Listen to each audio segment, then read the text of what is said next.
Kiyoshi's Walk by Mark Carlins, illustrated by Nicole Wong. Kiyoshi watched his grandfather, the wise poet Eto, write a poem with brush and ink. The brush flicked across the page. The dripping faucet takes me back to my old home. Raindrops on Frog Pond.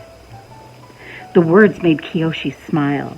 He wished he could make poems too. Where do poems come from? He asked. Eto put his brush and ink away. Let's go for a walk, he said. He tucked a pen and paper in his pocket and took Kiyoshi's hand. They walked by the store on the corner. The sun shone out from behind a cloud.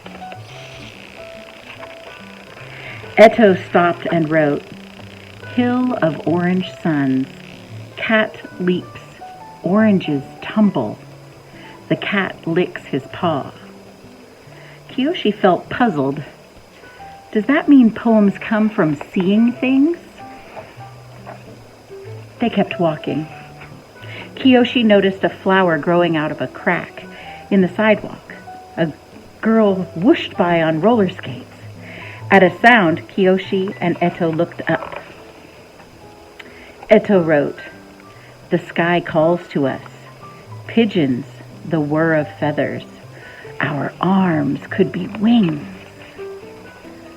"Oh," said Kiyoshi, "you find poems by listening." They passed by an old house with a tall wall around it. They peeked through a crack, but could only see a stuffed bear on the ground.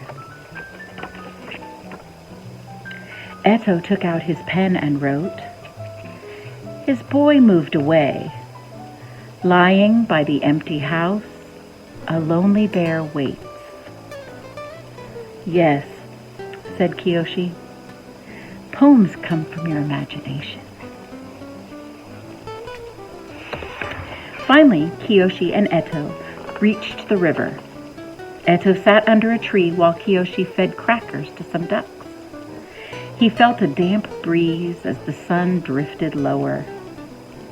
Two children reeled in their kites and left the park. Kiyoshi felt a little lonely. He told his grandfather. Eto wrote one more poem, his hand a shadow in the fading light. Dark sky, clouded moon, back at home, his mother's voice. A tired boy dreams. "I know something else," Kiyoshi said. "Our feelings also make poems." The wind sighed through the leaves. A boat full of people floated past, its lights glowing on the water. Eto touched Kiyoshi's hand.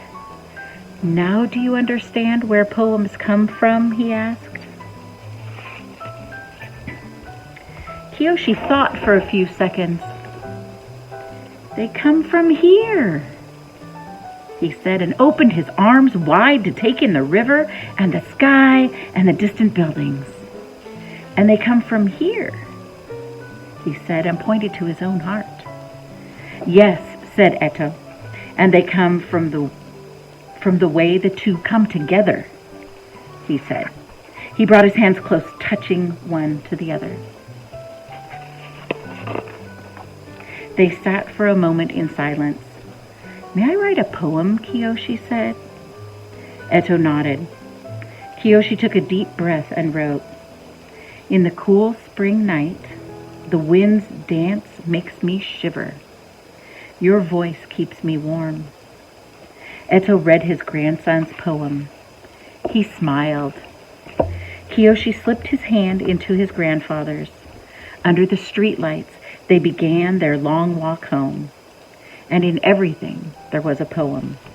The faces of the people, the sounds of the river, the moon breaking from the clouds.